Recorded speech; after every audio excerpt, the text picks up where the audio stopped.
So picture this, you're on your way to America's most important landmark, Disneyland. But it's far away, so you have to stay at a hotel. At this hotel, they have free continental breakfast in the morning. So you wake up in the morning and make a beeline straight for the breakfast staple, scrambled eggs. But surprise, it's free for a reason, because it sucks. Every version of the eggs are overcooked, the muffins are way too sweet and way too tough, and the orange juice is actual urine. You cannot convince me that what they put in there came from a tree that came from someone's bladder, alright? So to avoid that experience, I'm gonna show you how to make eggs that don't taste like chalk.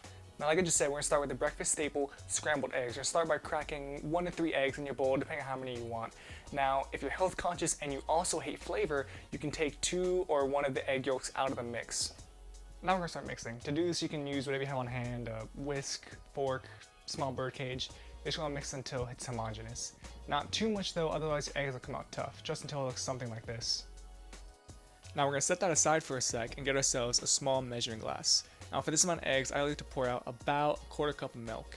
And I think it's pretty obvious what we're going to do at this point. We're going to go ahead and make ourselves a small bowl of cereal, and that way we have enough energy to get on with the rest of the recipe. We are not going to let the milk anywhere near the eggs because it's going to ruin the texture and do absolutely nothing for the flavor. Now, like me, eggs are pretty sensitive things. They don't have a thick skin to deal with all that heat. So the general rule of thumb is to stay between low and medium-low heat when cooking, especially if you want those buttery scrambled eggs. Speaking of which, a good indicator of your heat is how your butter reacts when put in the pan. It should just kind of melt and have very light bubblage, and this should be enough to cover the bottom of the pan. And at this point, we're simply going to add our unborn chicken babies into the pan.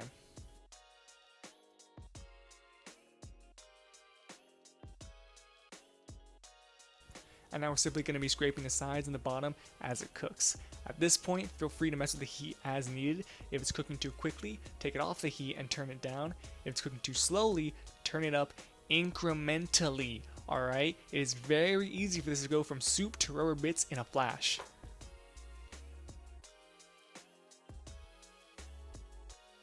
Now, aside from proper heat control, the number one tip I can give you is to take the eggs off the stove right before they're at what you want them done. And the residual heat from the stove and the eggs will finish cooking that last little bit. Now, I'm not going to lie to you, the timing on this is pretty finicky, but once you get it down, you will never be able to go back to the utter sadness that is diner and continental breakfast eggs.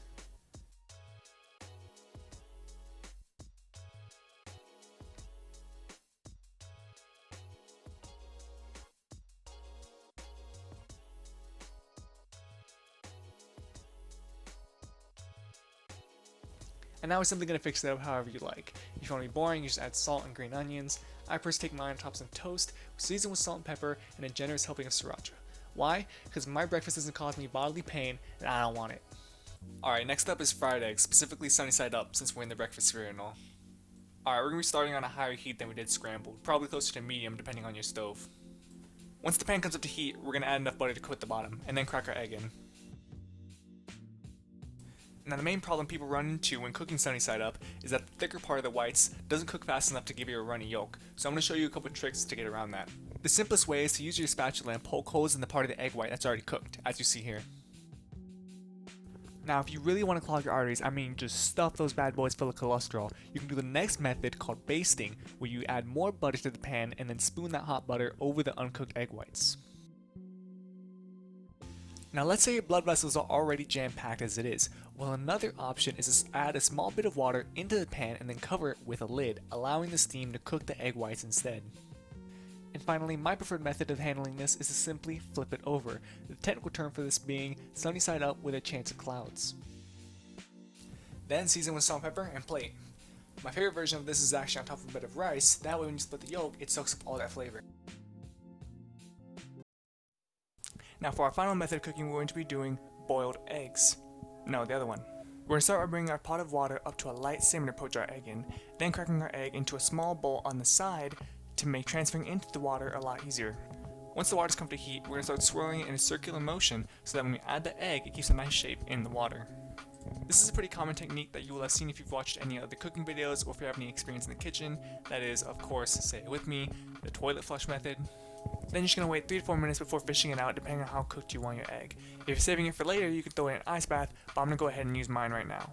Now, I was planning on making one of my favorite meals, Eggs Benedict, but I'm missing an ingredient, that is the key ingredient, Benedict Cumberbatch. I checked my local grocery store through and through, but they were all out. I tried making my own, but as you can see, it didn't come out right. It was kind of flat and flavorless and just didn't look right. So instead, I subbed that out with some smoked salmon and threw it on a buttered English muffin.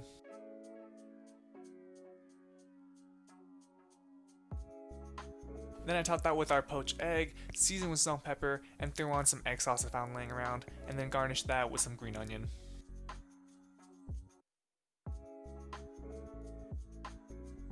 I tried it after recording, and it was good, it just didn't have that characteristic smoothness that the Benedict Cumberbatch gives the dish. Thank you so much for sticking around to the end and for watching the video. It really does mean the world to me, and it would mean even more if you would like and subscribe. So I don't know exactly where I want this channel to go. Obviously I want it to be in the same vein as this video, but part of where it ends up is up to you. So in the comment section down below, put any requests or ideas for future videos. And again, thank you so much for sticking around to the end of the video. Have a great day, and bye. Another really dumb bit with, Benedict Cumberbatch with this picture. It took me over half of an hour to figure out how to put googly eyes on Doctor Strange, alright? If you notice, I have, 5 o'clock shadow, because this took a lot longer than you expect. I'm wearing the same shirt, but this was not in one of recording, so